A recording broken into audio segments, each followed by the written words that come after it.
Welcome back to Mean Streets, where each week we investigate the best, worst, and forgotten movies of film noir. I'm Luke Deckard. And I'm Matthew Booth.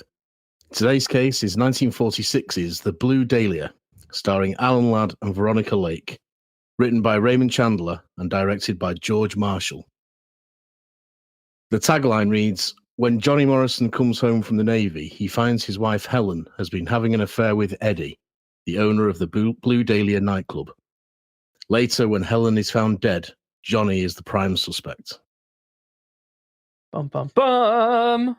The Blue Dahlia. Now then, what do we think, Luke? I'm going to nail my colours to the mast quite early on with this one. Okay, go on. And I'm going to say that this is an old favourite of mine. Mm-hmm.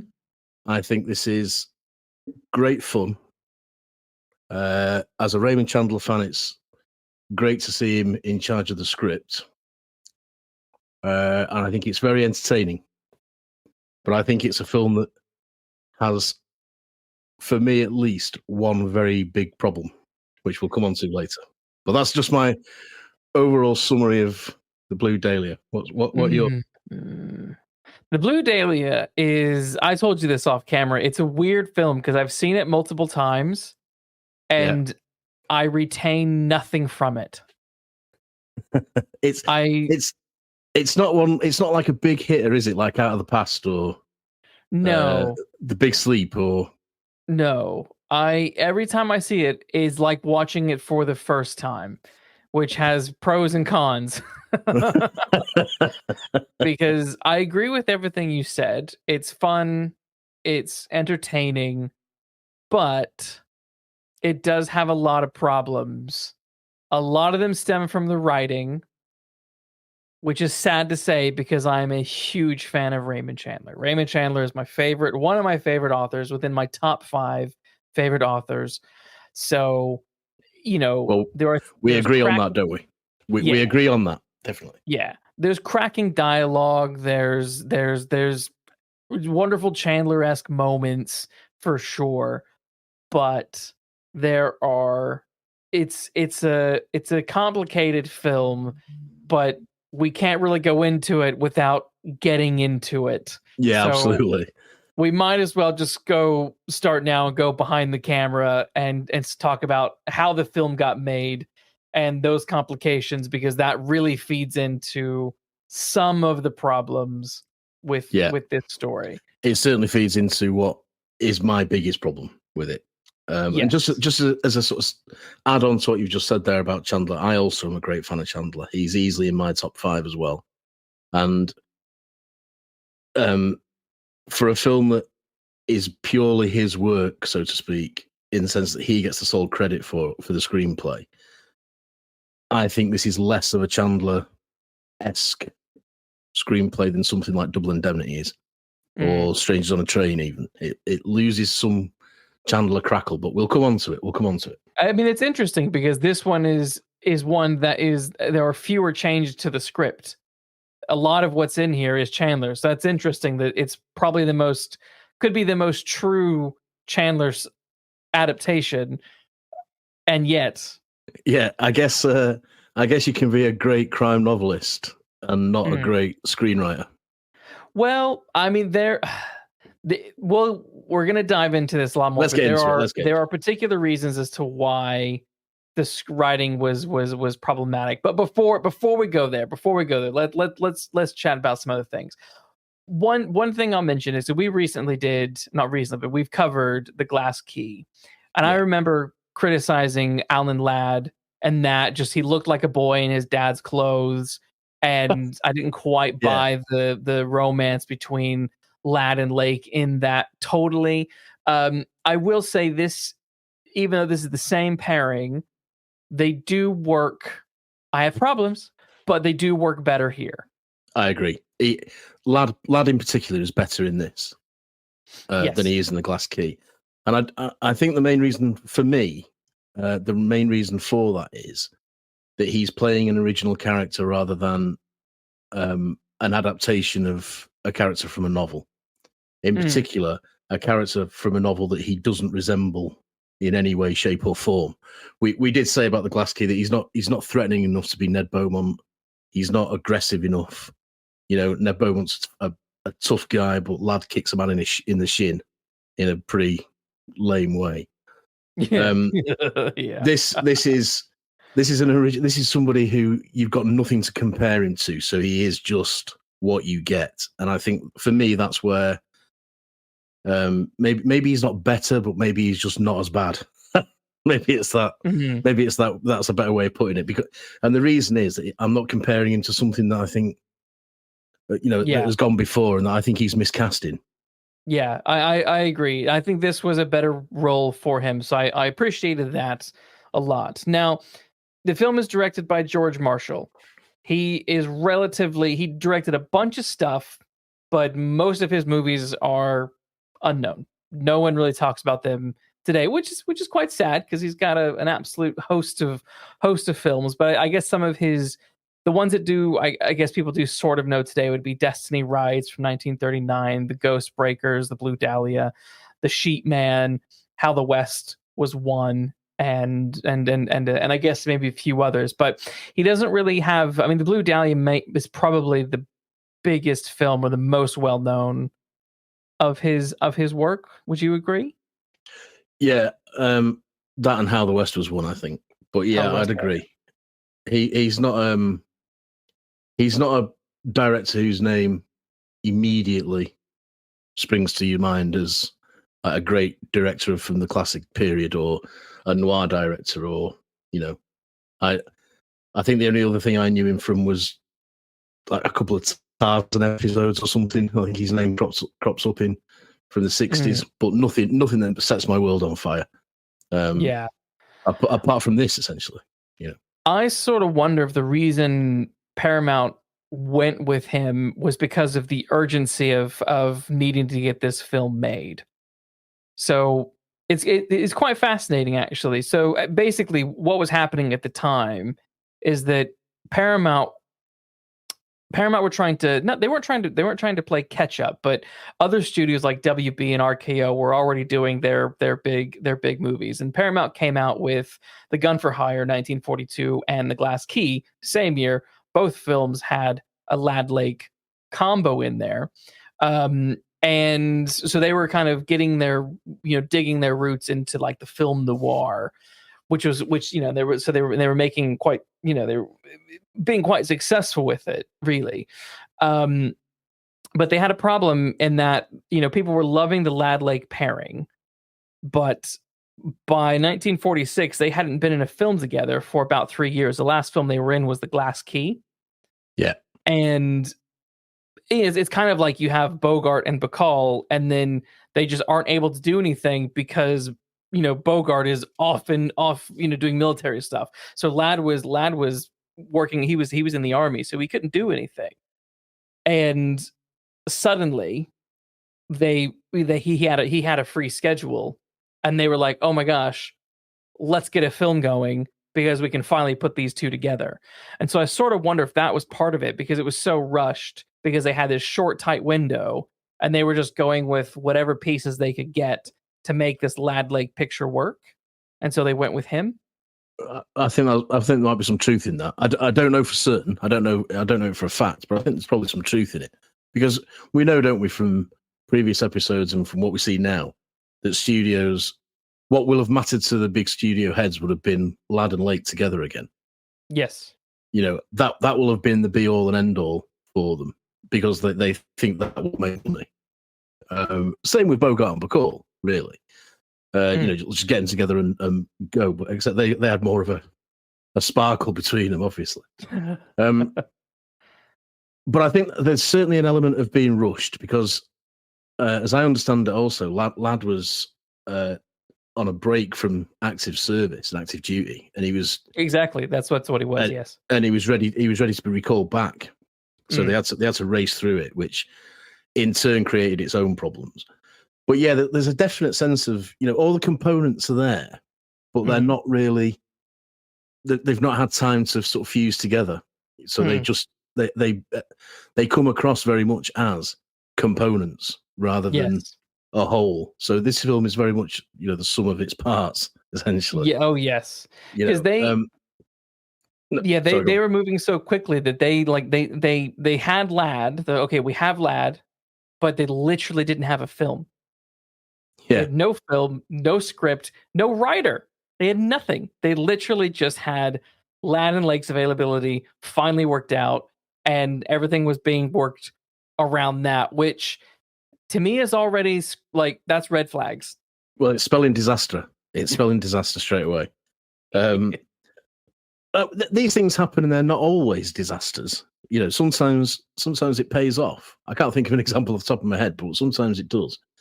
It must do. Home Alone is one that was riddled with all sorts of problems, but is fantastic. There you go. There's an example. But all too often, if you just say, well, we've got the two actors we want now, just do what you need to. And it's that cavalier attitude that movie studio bosses have. You know, everything else will just be all right. When there's that approach, there's generally there's some disaster on the horizon waiting to happen, and and it does. It's not a complete disaster. I don't think it's a complete disaster. But no, it has issues. It does, and its issues are primarily down to the writing process that we'll come on to, and this immediate panic to just churn something out. And I think that's the phrase. That's the phrase. We just need to get something out, no matter what it is. Yes, I agree. So they turned to Raymond Chandler for this. So Raymond Chandler had already written Double Indemnity in 1943. He had signed a contract with Paramount, and it was a long-term contract, I believe, to write scripts for them. But since Double Indemnity, I don't think he had produced any other scripts between this and that. No, he'd not. And even it sounds like at this point in his career, he was kind of going through a bit of a dry spell, because his last book was the little sister? No, lady in the lake. Lady in the Lake. Because I think the Little Sister is a product of his experiences on Double Indemnity in this. Right, that's right. Yeah, there's a character in the Little Sister who's very, very clearly Billy Wilder. Right. Right. The bloke with he's got like a cane, a Morocco cane or whatever it is that he swings around all the time, and that's Billy Wilder. But, yes. So I think he was venting in the Little Sister. He's venting some of his frustration and anger and depression from the Hollywood system. Yeah. So he was going through a bit of a dry spell because he didn't even have any new novels coming out. So his last book was, I think, 1943 as well, and I think it was going to be late 40s before his next one actually came out. Yeah, I think there's 4 years between the two. 43 and 47, I think they are respectively. Yeah, I mean, he did. I believe he did some short stories. I think maybe The Red Wind was part of one of the short stories he wrote during that period. But in terms of big novel, there was no Philip Marlowe's, nothing like that. There's no Philip Marlowe's, and I think he was trying to break it into Hollywood screenwriting. I think he was actively trying to forge a career as a screenwriter. But I think there was a clash of personalities, let's say, between Hollywood and Chandler. Yeah, I get the impression that during the Double Indemnity years were the years that he was more interested, but by this point in time, he sounded quite fed up. If we do Double Indemnity on a future episode, which I suspect we will, we might go into that in a bit more detail. But his relationship with Billy Wilder was notoriously and famously bad. Yeah. They didn't get on at all, and the writing process was because the Double Indemnity script is by the both of them. It's a collaboration, and I don't think it was a particularly successful one in terms of personality and making a friendship. So I think Chandler went into it with great expectations and was bitterly disappointed. Yes. But the allure of cash drew him back. Paramount, and he's not the first for that, is he? No, he's not. And Paramount comes to him and they're like, "Look, we need you to pen a script. Please do it. And he was like, "Okay, fine, I'll do it." Now, the film, The Blue Dahlia, is based off an aborted novel, apparently. And I don't know if this is meant to be a Philip Marlowe novel, if it was going to be a different novel, but it is based apparently off of one of his.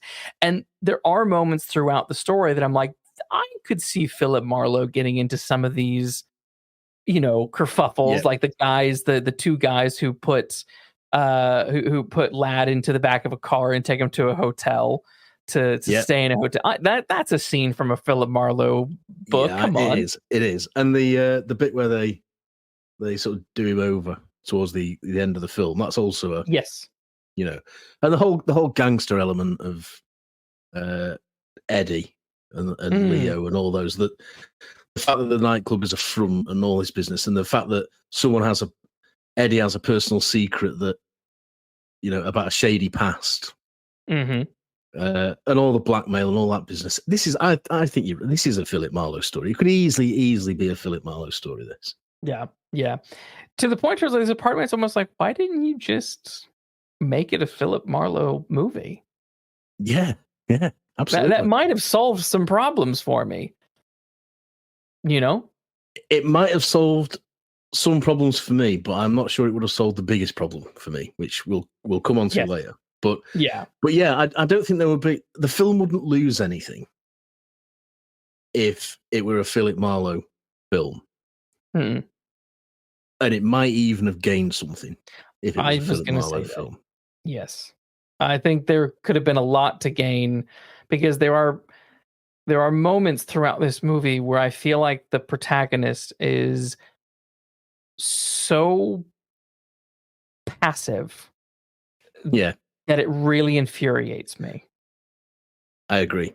And again, I don't want to turn this into another Alan Ladd kicking to his shins or anywhere else, but I'm not sure I'm overly sold that he's like a tough Navy pilot or fighter or whatever it is that he's meant to be.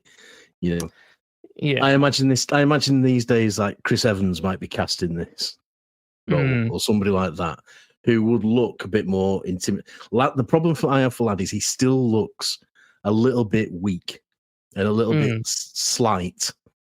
Yeah. To convince me that he can go up against gangsters the way that he does in this.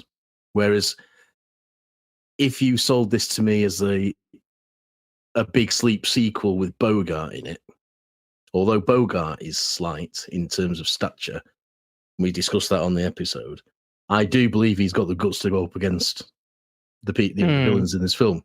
And I would accept it more because it would be Philip Marlowe, and I know that that's what Philip Marlowe does. Yeah, I can agree with that. I mean, again, one of the other huge problems that this comes down to the writing is, and I always say this, anytime you find out that a film started to shoot without a completed script, there are going to be problems. I mean, one of the biggest examples of that is Pirates of the Caribbean 2 and 3. Terrible. Great ideas, horrible execution because they were writing the script as they were going along. The second Daniel Craig James Bond movie, Quantum of Solace, perfect example of don't start your stinking James Bond movie until you have a script, because I think it applies to several of the Bond films. I think not just the Daniel Craig era. I think several of the Bond films ran into, we don't really know what we're doing with this. So we'll just keep the cameras rolling and we'll put another car chase in. Yeah. So Chandler's going through a lot of stuff personally. He's very much becoming the major alcoholic that he's destined to become, and sort of writes about in The Long Goodbye, and what will eventually be the thing that takes his life in the end. Yeah. Which is sad. And very sad. So he, 4 weeks into the production of the film, he just stops writing.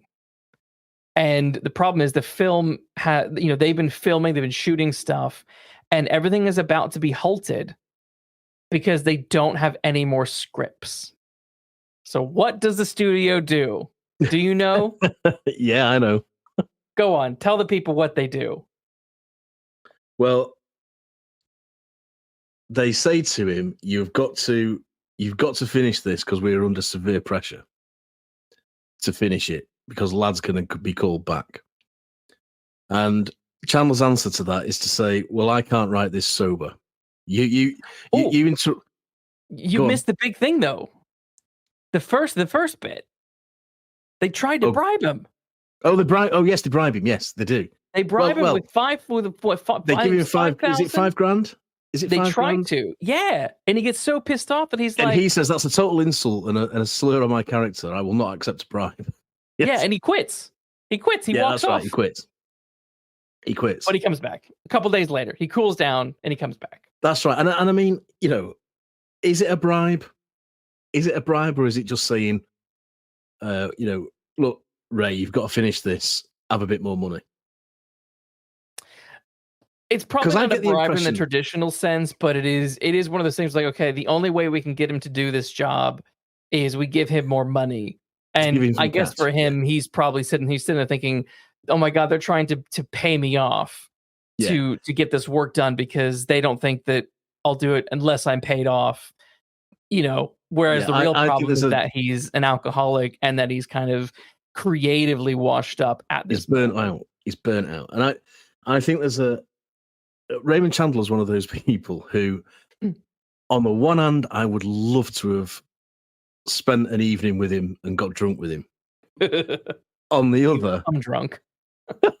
On the other, I don't think I would have liked him very much, and I think I would have hated. In retrospect, I think I would have hated that evening. I would have loved it at the time and hated it in the evening because he was famously bitter, wasn't he? He was famously snide about people, and I do wonder whether, fueled by the drink, I think we should make that clear that a lot of this is fueled by the drink. But I do think that he probably overreacted to Hollywood saying the answer to everything is money, so we'll give you an extra bit of cash, Ray, to finish this on time.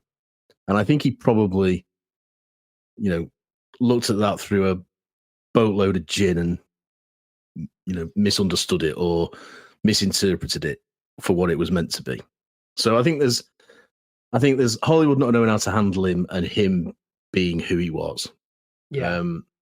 But then he comes back, and then now I don't know if this is true. I don't know if this is a true story or not. You can tell me what you think. But he essentially says, "I can't finish this sober, so I need to get drunk to do it. So I need to work from home." It's true. And they say, "Well, no writer ever works from home." And he says, "Well, that's what I've got to do." So they end up with giving him something like 2 chauffeur-driven cars. One for his wife, one for Sissy, Chandler's wife, and one for to pick up the typed pages to get him back to the studio. And he does it. In the end, he does it. But we'll talk about how he does it a bit further later on. But is he overplaying it? Is he just sort of, trying to get his own way, or is it really a case that he's so drunk he can't function unless he gets that drunk, and he won't be allowed to be drunk in the studio, so he says, "Well, I'll have to do it at home." Yeah, well, I mean, is he playing him, or is it a genuine alcoholic response? Oh, I don't think he's playing him at all, because I did some extra research into this, and apparently, he did say he would do it only if he could write it while drunk, which is bonkers. Obviously, any sort of Hollywood movie today would certainly not openly agree to this at all. Part of the stipulations was that they were the studio were going to they were sending him like daily alcohol deliveries. Yeah, and glucose as well to keep him. He also had regular he had nurses and doctors on hand live at his house while he was writing to look after him, which is nuts. And now that seems a lot of goodwill, if I can put it that way, in inverted commas, from a Hollywood studio to a fairly new screenwriter, albeit a well-known crime writer. And it's that sort of why are they bending over backwards so much? Why is and I know it's so that you get the film finished and there's no other script, but there are answers to that, aren't there? It's interesting that they went so far with it with him. They could have brought somebody else in, couldn't they? They could have done, but I guess we don't know the ins and outs of the contract, don't know the ins and outs of the time frame. Maybe Chandler is a fast writer. It's who knows? Because apparently he finished the script in 10 days. 10 days. Yeah, 10 days. I mean, that is good going, that, isn't it? 10 days. Well, I will say the first half is strong, and the second half feels like it was written in 10 days by an alcoholic. Well, we're veering towards what my big problem with the film, and I think, to be fair, it is Chandler's problem with the film. But yeah, I know what you mean. There is a definite. The whole thing is rushed, but the ending particularly is rushed, and it's forced. Yes, but let's not spoil the ending yet. Let's chat a bit about the story. There's a lot to say. Yeah. So we're in the position where the studio says we're shooting, lad's about to be called back to active duty. We've got a drunk at home writing the rest of the script. Someone somewhere must have said, "Are we sure this is going to work?" I mean, because if I were at Paramount, I'd be saying, "Oh, really? Is this the position we're in?" But nevertheless, I wasn't. Nor were you. So that's what they did. That's how it was. So next step in the production process. Yeah, I mean, I guess I sort of wonder: was it down to Lad's availability? That they're like, we don't have time to find another writer to get them going. Yeah, it might be. It might all be that. I wonder. I think it's probably a cauldron of everything, don't you? I think it's probably. It starts with Lad's availability. They hire what they think is a great mystery writer, and he is a great mystery writer. But he comes with his own problems that are not going to help with the Lad availability problem. Yeah. So, like I mentioned, the opening is strong. I actually really like the opening scene in the bar where the three main guys, Johnny played by Alan Ladd, and you got Buzz and George. Buzz played by what's his name? William Bendix, who was the gangster in one of the gangsters in the Glass Key, who I love. I think he is a fantastic actor. He just, everything he's in, I'm always like, I like seeing him in things. Yeah, and unlike Ladd, he's just as good in the Glass Key as he is in this. In a similar but different role. It's not Correct. It's not a reprint of his role in the Glass Key, but these two characters that he plays, I can believe, sort of grew up in neighboring streets. Put it that way. Definitely, he plays the lovable idiot. But sort of Ben Grimm. Ben Grimm, yeah. That's what he always reminds me of. Yeah, I can see that. So I love this opening scene where these three guys they get off the bus, and I love that the bus just says Hollywood, and you're getting off the bus, and the first thing they do is they go to a cocktail bar. And it just sets up everything. It's the dream of Hollywood. These guys have just come into town. They do live there, sure, but then they just go right for the bar. But what I love about the scene is that it's a great example of show don't tell. There's so many things that are happening in this bar scene that tells you everything you need to know about each of these three guys without them actually telling you. So Buzz has PTSD and war trauma, and we see him losing his mind over this guy playing some music on the jukebox, a noisy jukebox. Yes, they talk about Buzz and Johnny talk about George and the flat that he's going to get, and we dig into that a little bit, but we also, there's scenes where Buzz makes comments about Johnny's wife and having never met her, and B, being so excited to come home to a wife and kid. It must be really nice coming home to a wife and kid, but then Johnny's sort of response to that is very sort of somber, and it's layered, and it's a very good moment from Ladd. Yeah, it is a good moment from Lad. It is a good moment from Lad. I was very happy with that because you could tell that there's a lot going on under the surface. And this is classic Raymond Chandler stuff where there's so much being said in the subtext and it's coming across very well on screen. So I all props to this opening scene. I think it definitely. And also it tells a lot about the three men. But it also sets up a lot of plot. Mm. But what I like about it is that it doesn't explain any of it. Yes. In the subsequent scenes that come almost immediately after, some of the stuff that they've been saying in the bar starts to make sense to us. But it's the old screenwriting rule of, because I know you quite well, if somebody filmed us in a bar and I was talking to you about a topic we were both interested in, I wouldn't explain to you why I like that topic or how I know that you like that topic. And that's what this opening scene does so well. We know that something isn't right with Johnny's marriage. But Johnny doesn't fall into that old Hollywood trick of saying, yeah, well, you know how it is, Buzz, blah, blah, blah, blah, blah, and telling us. And Buzz doesn't say something like, turn that jukebox down because I hate loud noises. They send me nuts. Yes. The film trusts us to be patient enough to wait, and that is great screenwriting. And I agree. Sober screenwriting, I suspect. Soberish, maybe. Soberish. So, well, in Chandler's world, sober screenwriting. Yes. But yeah, you're right. Yeah. I mean, as an opening scene, it's not particularly flashy or showy. It's not like Double Indemnity, which starts with a car screeching down a street, going all over the place. It's not starting with a bang. It's starting with three mates getting off a bus and going into a bar and slowly revealing things about themselves. And in a much subtler way, it's just as compelling as a gunshot. Brilliant stuff.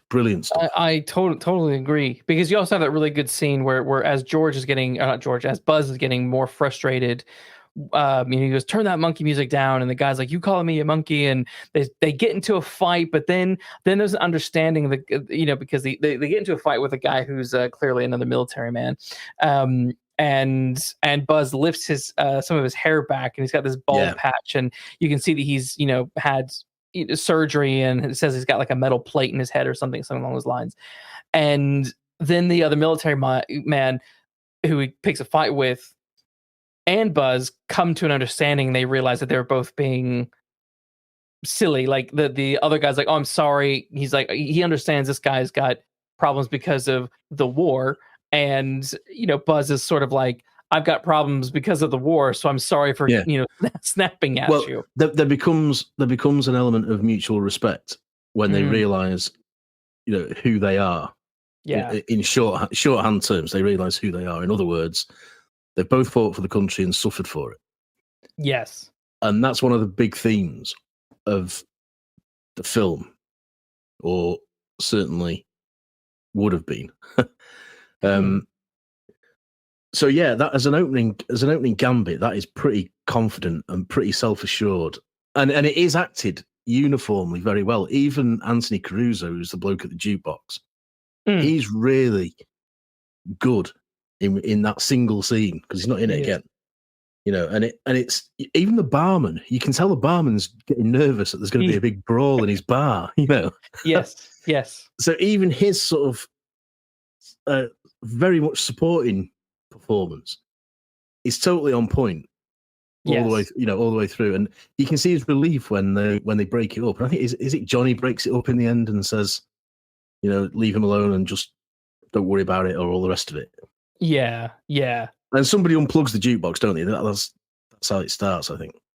Yeah. Buzz does. Buzz gets up and just undoes it, and then the fight breaks out. And and then they all calm down. Yeah, it's wonderful. It's a brilliant opening. And that sort of tone continues. By and large, that continues. That sort of quality, through a few of these subsequent scenes. Yeah, and it was the next scene is also another very, very good scene. I love what it says. It's the party scene at Helen's bungalow. And so Johnny goes to his wife's house, which is technically his house, and she's throwing a massive party. And he arrives and some drunk woman answers the door, and he's like, oh, is Helen here? I'm her husband. And she's like, oh, yeah, no, you're not. Blah, blah, blah. She's never mentioned a husband before, and all this, it's all this glitz and glam. And it was a really good scene. And so Helen is played by Doris Dowling, and she when she comes out, man, she comes out strong, doesn't she? Yeah, she does. Her outfit, she takes no prisoners. Gorgeous. She is like, she's beautiful. Yeah. Lad didn't want her because she was taller than him or the same height as him or whatever it is, But she is brilliant, and she's she instantly, again, we're talking about screenwriting here, so you have to give a lot in a very short space of time, in terms of establishing who people are, and that's what happens here. She comes out, she's beautiful, she's sexy, but she's also feisty and fiery and very damaged. And very damaged, yeah. And she's drinking like fish, isn't she? And as is everyone else in this party. And Johnny is absolutely appalled by it, and he thinks it's all sort of like Sodom and Gomorrah to Johnny. He's had his little shot of bourbon, and now he's in this complete gin-soaked party fest. But yeah, Doris Dowling is fabulous in this. I think she's really, really good. And yes, as I don't know, is she the femme fatale? No, this is a weird film that doesn't really quite have a femme fatale. It's there are beautiful women in the movie, but their functions are, they're not entirely. I mean, she's the closest to a femme fatale, but I think she's the closest to it. If you say, just for the sake of shorthand, that a noir film has to have one, she is it. I think. Yeah, but I agree. She's not really a dangerous woman, though. She's not really out to get anyone or anything, or undermine the protagonist's it's very murky. It's a weak femme fatale, very weak femme fatale. Yeah, I would agree. She's a weak one. I'm suggesting that if a school of thought said, there's got to be a femme fatale in every film noir, then you'd have to say that she's the closest one to it. But I agree, there isn't really one. There isn't really one. She's more. She's not dangerous, but she's certainly a darker character, isn't she? But she's a darker character because of what's happened to her and what we learn has happened to both of them. Yes. Which I thought was quite powerful. There was two things that are really interesting that tell you a lot about her character when we meet her. One is that at one point Johnny says, "Oh, I was, just with Buzz and George," and she's like, "Who?" And he's like, "My war buddies. I wrote about them all the time. Did you not read my letters?" And the answer is a firm no. No. And she's not what Buzz is expecting her to be, is she? Because he's expecting her to have missed Johnny, thrown her arms around his neck the minute she sees him, fall into his arms and say how wonderful it is to see you, darling. And maybe Johnny thinks that himself, but I suspect not. I think he might like to think that, but I think he knows better because he doesn't seem that phased when he gets home. And what he gets when he gets home is a woman who has just almost forgotten who he is. Yes. And I think that you can tell that from that opening scene in the bar where Johnny is clearly not excited to go home. Know that there's problems there. And we get to the root of the problem very, very quickly. Almost too quickly, I don't know, but very quickly. And we basically find out that they have a child, but then we find out that they had a child. And in the course of this party, to sort of set it up, Johnny sees Helen kiss Eddie, the big gangster guy. They have a confrontation. He punches Eddie. Eddie doesn't lash back, which I liked. He just sort of respects the situation and leaves. And then everyone else leaves the party. Which tells you something about Eddie. Yes. I don't think he's particularly that invested in. She's just been a good time for him. The husband's back now. I'll move on to the next one. But Lad has that great line where he says, "You're wearing the wrong color lipstick, friend." Yes, that is a good line. It is a good line. And so basically everyone leaves, and they get into this fight, back and forth. And in the middle of a fight, the house detective, just storms in and, says the comments, "Oh, if you're gonna beat your wife around, you should close the curtains." Even though Lad's character, even though Johnny isn't doing anything remotely close to that, but he's not doing that. No, it's a, I guess, sort of a pathetic setup for the ending. Maybe I don't know. Well, I think that scene was shot. Yeah. Was that a reshoot? Was that added towards the end? Maybe. Because if it was shot in sequence, I bet when they came to shoot the ending, they'd forgotten all about this particular scene. But it's an interesting point you make about do we find out too quickly what happened to the son and how the son died? I genuinely could be persuaded either way there. But I sort of lean towards the whole. I lean towards it being better if it comes out later, because the whole point of this is to give Johnny a motive to kill her, isn't it? Yes. Now, I think the kiss with Eddie and the obvious affair that suggests, while he's been away fighting for his country, would be motive enough. So, if you then find out later on in the story that not only that, she's also done what she's done with regard to his son. Yes. Then that solidifies his guilt, essentially. Yes. Well, we're bearing the lead. What does she do with the son? Basically, as they're fighting, she reveals the child's name, and she's like, "Oh, you don't know the truth about what happened." And he's like, "What do you mean?" And that's what the big brawl is about. That's when the house detective comes in, and she basically admits that she was drink driving. And killed the son. Yeah. And kills the son. But killed him in a car wreck. And Johnny believed he died of, was it diphtheria or something? Yeah, she fed him a story. But when you find that out, you then suddenly realize, this is why she's not reading his letters. This is why she's an alcoholic. Yeah. This is why this situation is what it is, because she is horribly broken and grieving by the fact that she is responsible for the death of her son. Yeah, quite. Now, is it more powerful from a storytelling point of view for that revelation to do two things? To strengthen Johnny's motive for the crime plot, but also to deepen her character and make her less of just a classic crime victim. And make her a real human being that actually you could feel sorry for. So I think probably it is revealed too early, because I think you get too much too soon, that you can't take all of it in straight away, or you run the risk of not taking it all in straight away. Whereas if it was I don't know the boxing term, but if it hits you once, then it hits you again a bit later on, that I think that's more powerful. Yeah. And then on top of that, you can have the house detective. What's he called? Dad. His dad. Yeah, Dad. He's 57 years old. Yeah. Boy, that's a rough 57. There's no hope for any of us. Jeez. So if he's then saying, "Oh, you're beating up your wife, I see," and all this business, then that just becomes a sort of one more reason to suspect Johnny, doesn't it? But I think if you've got the affair and the beating up the wife, and then the real crux of it is the death of the son.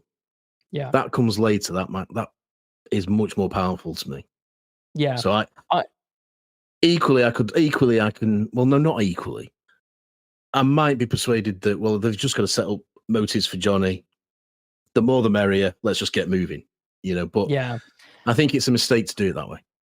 I think so. I agree. I guess what would have maybe helped it out was that the death of his son at no point ever feeds back into the story. And if that did happen, if you have, because the other problem that you have here is your protagonist isn't investigating anything, and this is where the problems after this scene. My God, problems galore with the narrative, because Lad, who is your protagonist, just leaves and just goes on the run, and then happens to get into a car with Veronica Lake's character Joyce, and they just have a conversation. They have a little bit of flirting, and then he hears about the murder of his wife over the radio, and then he just keeps going other places, and he's not actively doing anything. Whereas, you have weirdly, you have Dad, the house detective, fulfilling the Philip Marlowe role. He's the one investigating what is going on. You have the cops investigating what is going on, and you have that tenuous relationship between PI and cop going on. But all of this information, it's sort of like a hard-boiled story, like told from a very weird perspective, in that you literally know everything from the beginning, except for maybe who killed, the wife. You know what I mean? Who kills the wife? Yeah. And I just felt that, like, as I was watching it, I just kept feeling, well, I need Ladd to be doing something, because all the people who are investigating this situation are all of these supporting characters.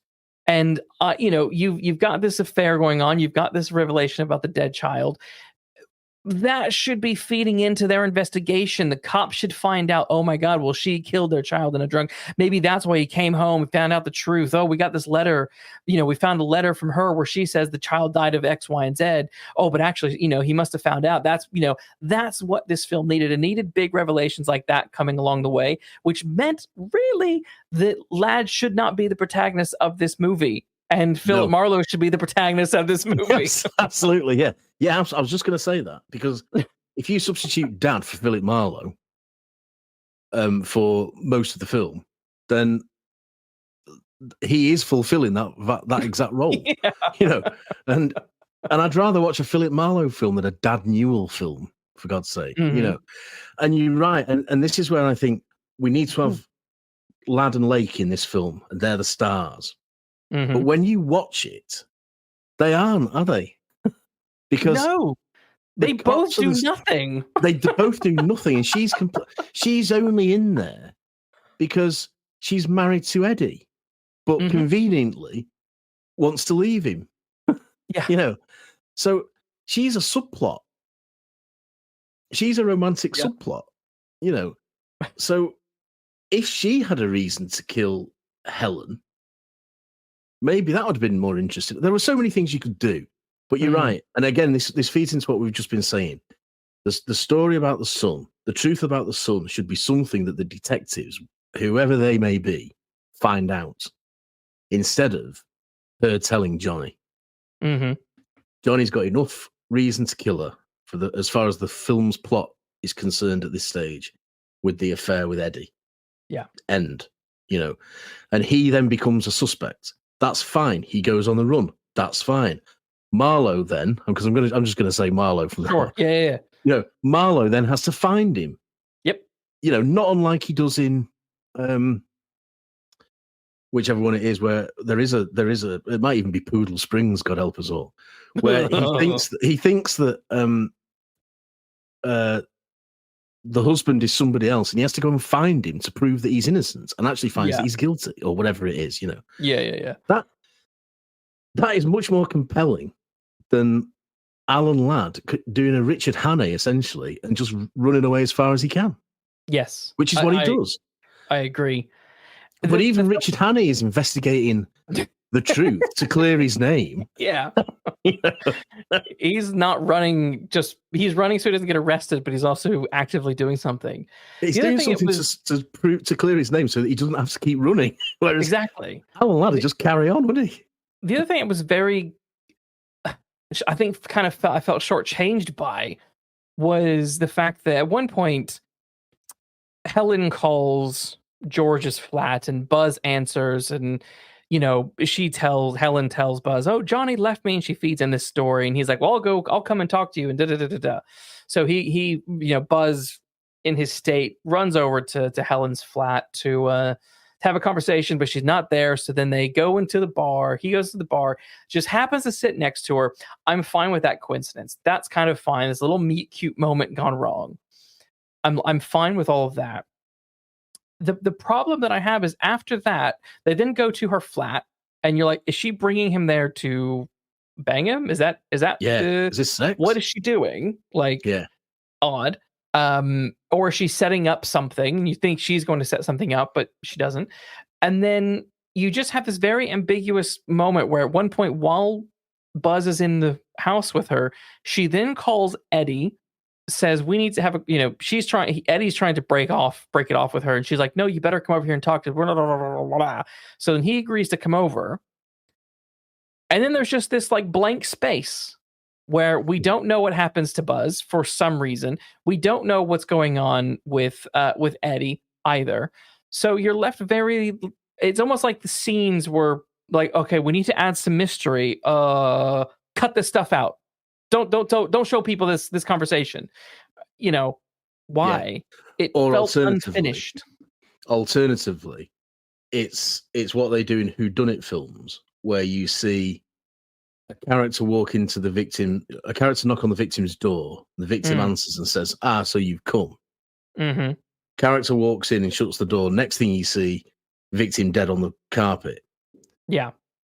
Later, when whoever it is, has done his stuff, you find out that character who had gone to the hotel room, the apartment, whatever it is, had gone to pay blackmail money and had then left, or had gone to break off an engagement and then left. Mm-hmm. And we're innocent after all. So cutting out bits is fine if you then go on to explain them. Yes. But they don't. They don't. And the other problem with this is who is watching the whole time? Dad. Yeah. He's there watching people come and go. So again, you're thinking, well, when is Johnny, when is Alan Ladd's character going to get this information? Okay, Dad's going to be the one investigating this crime again. He's fulfilling the Philip Marlowe role. So it's so, and then you're kind of thinking, well, Dad literally starts investigating, and you're kind of wondering why he's not. He does come to Buzz's apartment. He does sort of press a little bit, but you sort of, why is he not, pressing more? I saw you there. I mean, he does say these things, but again, he says these things. But he's not the protagonist of the movie, and that's the problem. He says these things, but he's not the one that should be saying them. Yeah, exactly. It either should be the cops or it should be Alan Ladd. Yes. Yeah, it's weird. I don't, and I wouldn't mind it. I wouldn't mind it if this weren't a private eye film. If this weren't a Philip Marlowe film, and the detectives were the cops, because they're quite good cops. These, they follow leads as far as you can tell, and pretty much at the end, it's the cops who reveal what's happened, and they give the solution. Yeah, pretty much. Pretty much. I'd have been quite happy with a noir film where the detective is a cop, because there are many of them where it's good. The Big Heat, Yeah, definitely. They don't have to be private eyes or amateur sleuths or hotel detectives or whatever the hell Dad is. Apartment detectives. So it's as if people are serving roles and serving functions that they shouldn't be doing. All the time, Alan Ladd's having breakfast by the sea with Veronica Lake. God. And you think, well, what are you doing? And then all of a sudden, in order to remind us that he's a protagonist, he gets kidnapped and beaten up. Yeah, for a reason. For fill-in reason here, Yeah. I mean, they do explain why, don't they? It's sort of. It's very weak. Because they sell where he is, don't they, to Eddie, who gets Leo to go and get him.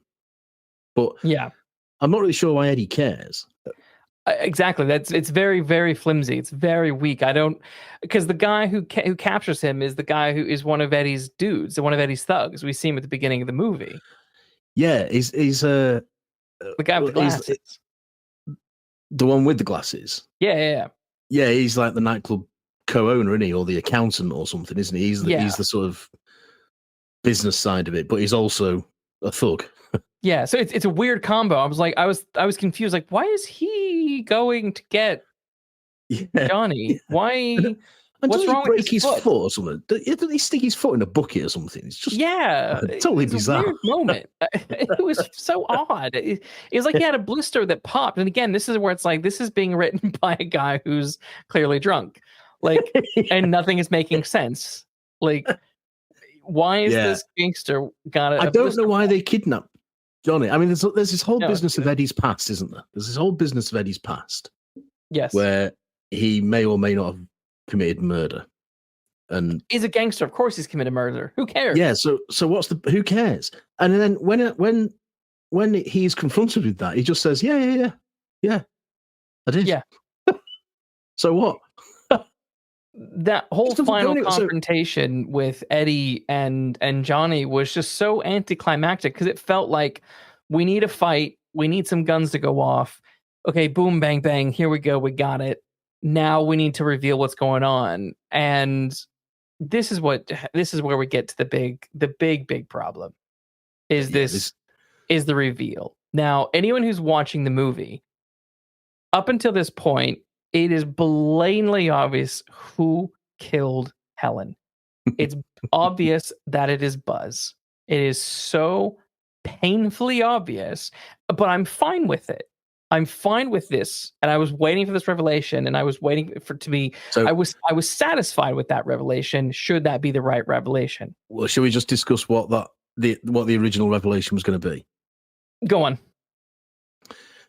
So the whole point, it goes right back to that opening scene with Buzz having a plate in his head and being a wounded war hero. The whole point of the story for Chandler was to write a story about PTSD. Essentially, or shell shock, as it would have been called then. And to say life is tough for these men, because these are ordinary men that have gone out and fought, and life is tough when they come back to Civvy Street. And what happens to them, we just wash our hands of them. Yeah. And some of them are irreparably damaged. And the idea was that, and this is the reason why the jukebox scene takes place, Buzz can't handle loud noises. They interfere with his shell shock, his PTSD, and he has blackouts. And when Helen takes him back to her apartment, she's playing music that's loud, and it sets him off. She's doing exactly the same as the jukebox, and he kills her but doesn't remember. And the revelation was going to be that he says things that only the killer could know because he's had partial recall. But he doesn't remember doing it. He doesn't even know he's done it, but Johnny does, because Johnny then works it out that he has said things that only the killer would know. And that was the whole point. So Chandler says it. Chandler's own words are, the poor guy remembered enough to make it clear who the murderer was to others, but never realized it himself. He just did and said things he couldn't have done or said unless he was the killer. But he never knew he did them or said them, and he never interpreted them. That is a brilliant ending. I agree. That does several things for me. It makes Buzz one hell of a sympathetic character. It ties right back to the first scene, so the answer was there in front of you in the first moments of the film. It has a really compelling and important thing to say about what people were going through at the time, because this is 46, so the war's just ending. People are coming back, and it's much more noir than definitely what we get, because there are no tied up packages with cozy bows. There are serious questions arising. And there are no real happy endings. There's no real sense of justice. It's fatalism again, and the question then is, does this bloke we've been led to believe is our hero stand by his friend in spite of everything? Or what does he do? And I don't think the film would have answered that. I think it would have left that for you to decide. Yeah, I agree. That is a killer ending and quite a serious and powerful, moralistic ending. That has something to say. What we get is not even a good Agatha Christie whodunit ending. No, it's Hollywood schlock. And so Paramount were like, you can't have this ending because they felt it was going to be anti-patriotic and they didn't want that in their movie. Well, I think the army had also objected, hadn't they? I think the army had said, so, yeah. We don't want our boys painting badly. Yeah, but it's like, how dare you say they might come back damaged, sort of thing. Yeah, even though they are. Even though they are. Yeah.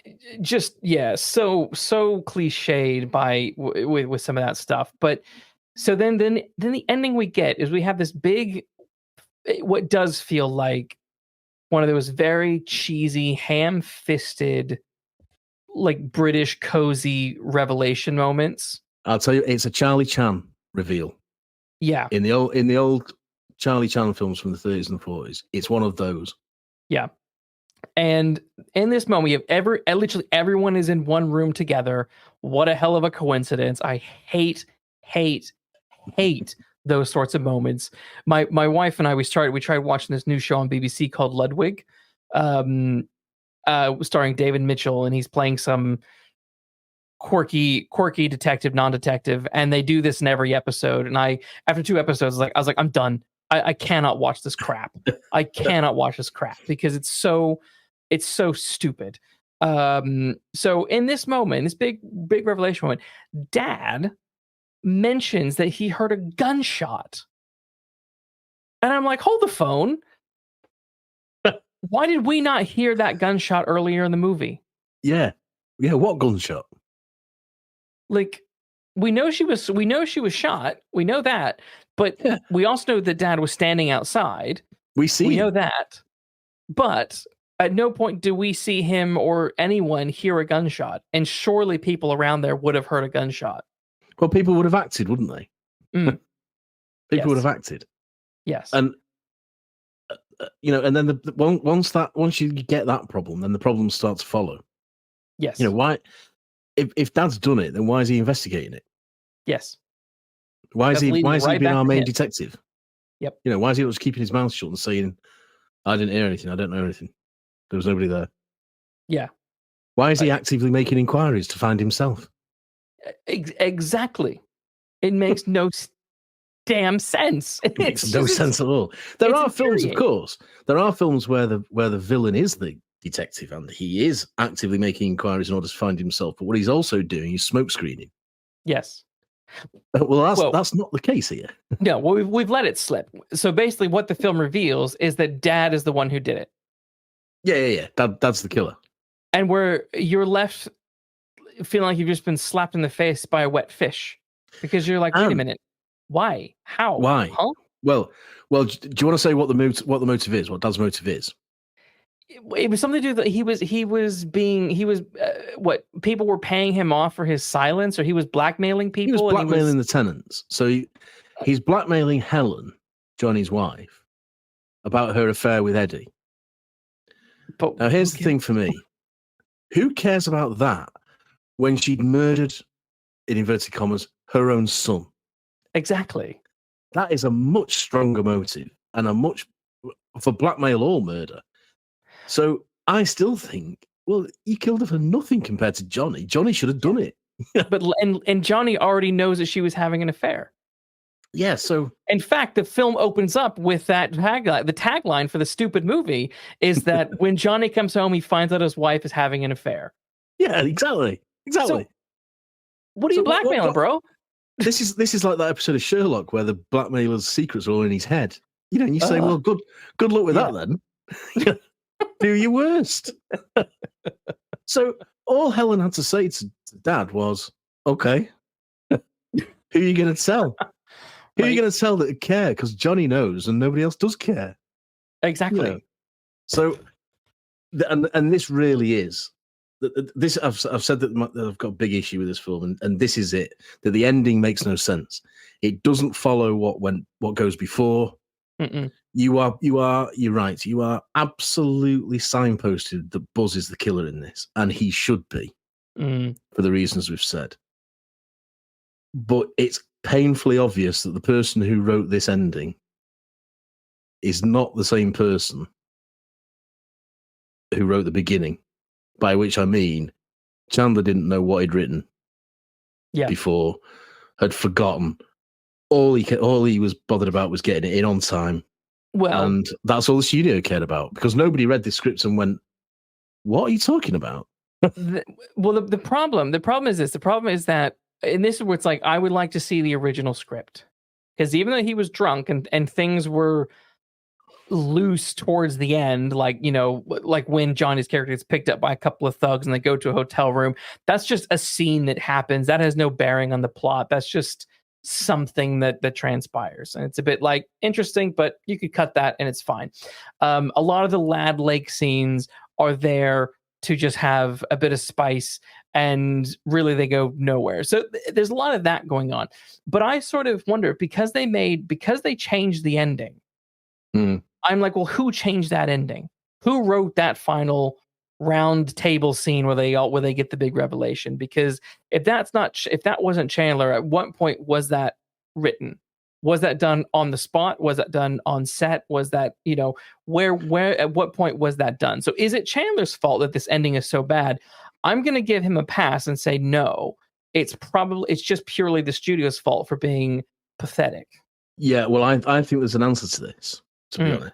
And when I say that it's not the same man who wrote it, because Chandler had forgotten what he'd written, I think I say that from the point of view of it's his name on the credits, so we have to start by accusing him. But when you look further into it, Chandler walked off the set because George Marshall, the director, was interfering with dialogue and all sorts of things.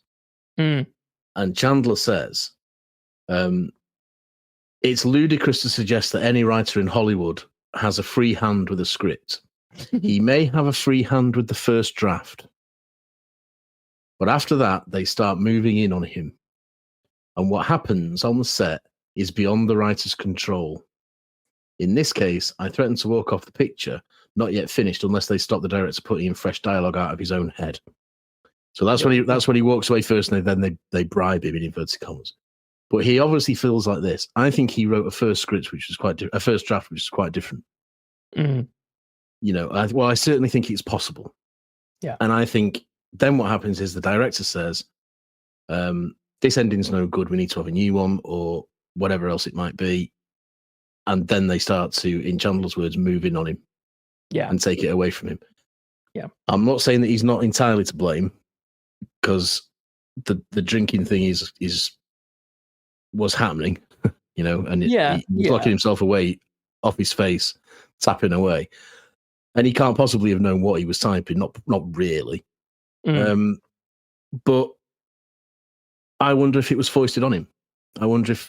Well, I think it sounds like it. I mean, if we track by what he was saying, by this is what I wanted the ending to be, it was going to be Buzz for these reasons. That tracks, and that tracks with how the film is presented. It's just this ending that doesn't track. This final scene doesn't track with anything we've seen before. And there's another Chandler quote. He says, what the Navy Department did to the story was a little thing like making me change the murderer. And here's the key quote: hence make a routine whodunit out of a fairly original idea. Yeah. I think there you go. I think that's the key. Yeah. And you feel it. You really feel in that last scene. Because even when they arrest Dad, he's like thinking he's going to go home and go back to work. And then the cop's like, you're not going anywhere. He's like, why? And again, I'm like, yeah, why? And they're like, oh, you're the murderer. And then there's a quick shootout and he's dead. Yeah, it's horrendous. So I do wonder whether when we said earlier that Chandler walks off and quits, and the official line is they had no ending.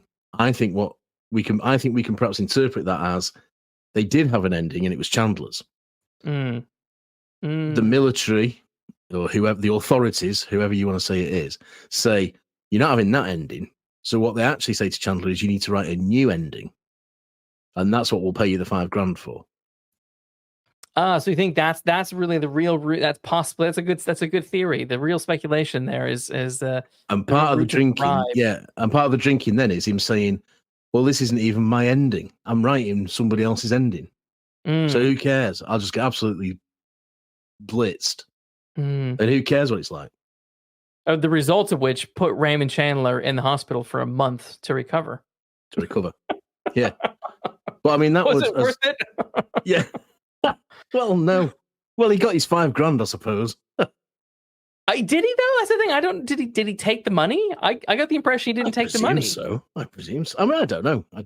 We need to look at a Chandler biography for that, don't we? I suppose, or his letters or something. I know I got some here, but I didn't see that. But but that does make sense, doesn't it? That does make sense because you're right. Yeah. It follows through that was the original idea. Well, why didn't he write it then? Yeah, and I think he did, and they told him to change it, and that's when he walks off and says, "Well, I quit then." Yeah, it could be. It's murky because it's like 4 weeks into production, he hasn't written anything more. They bribe him, then he does the whole thing, and they pay him off. So it's kind of like we would need to have access to the original script and dates to find out. But that's quite interesting. I could see that being a possibility. The fact of the matter is, it completely undermines everything that's gone before, good and bad. The film has issues before you get to this end scene, but this completely demolishes it. It's like I said earlier, this film is one that I've seen multiple times, but I never retain it. And I think I realize why. And it's a film without a protagonist, without a focused story. That just things are sort of, Lad's character of Johnny, like we said earlier, just is wandering around, having these interactions with Lake, but nothing is focused or leading towards something. And then the big reveal is, done by third party, and you're left with nothing big, nothing pops. There's no bookstore scene like in The Big Sleep, Yeah, this is like when people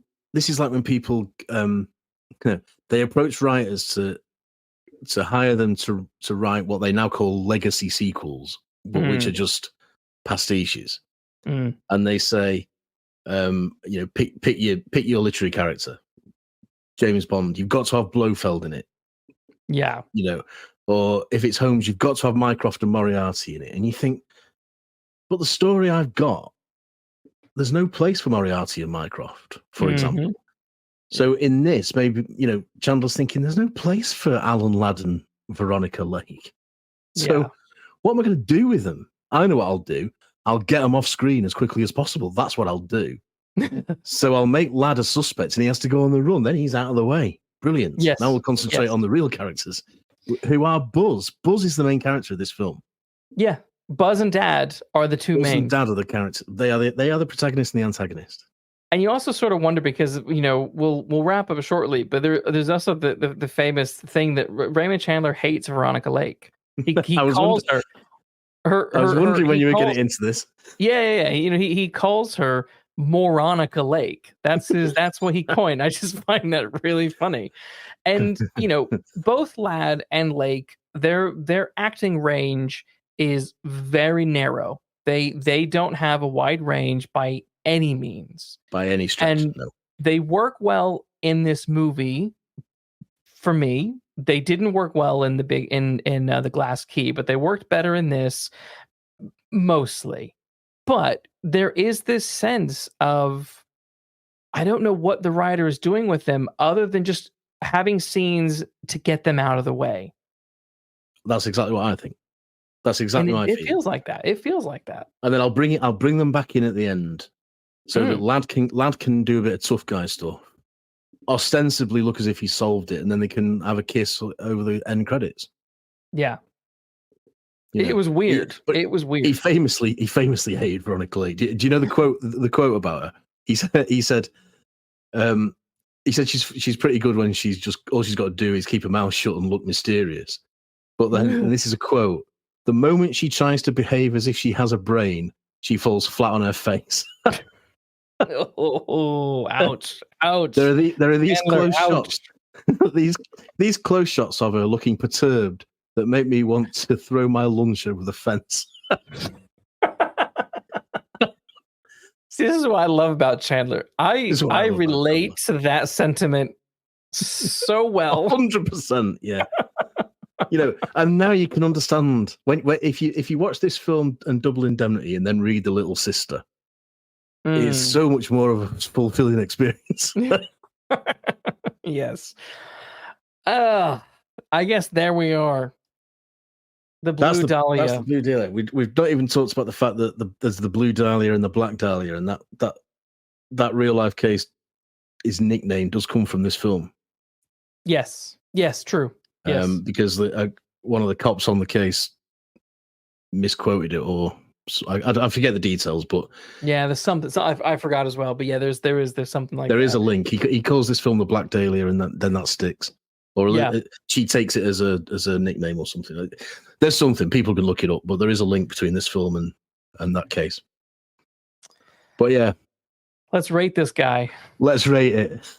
So, like all of our films, we rate them out of 5 Falcons, 1 being the worst, 5 being the best. Matt, you go first. What would you rate the Blue Dahlia?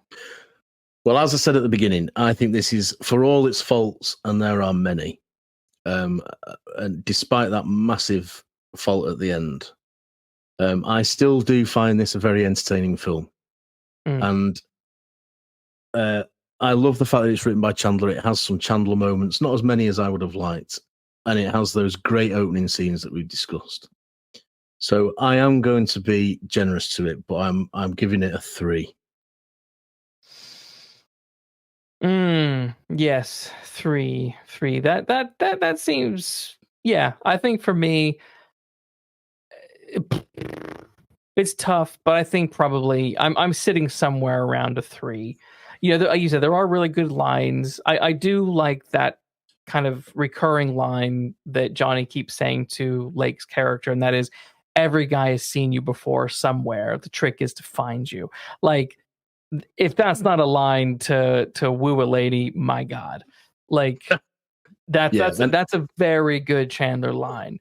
And I was just going to say that's a proper Chandler line as well. Yes. So I do like that. There's also that quote from Eddie where Eddie and Dad are having a conversation. He gives Dad a cigar, and he goes, he says cigars go out awfully easy, don't they? And it's a wonderful threat. It's a wonderful veiled threat. Not so veiled, but it is meant to be a veiled threat. So there are really good moments. There's a really good story in here.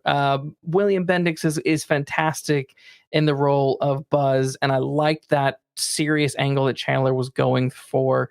But yeah, there's so many misses that happen, I think, because of writing while super intoxicated, but also massive studio interference towards the end there. That it's what could have been, and I guess probably is.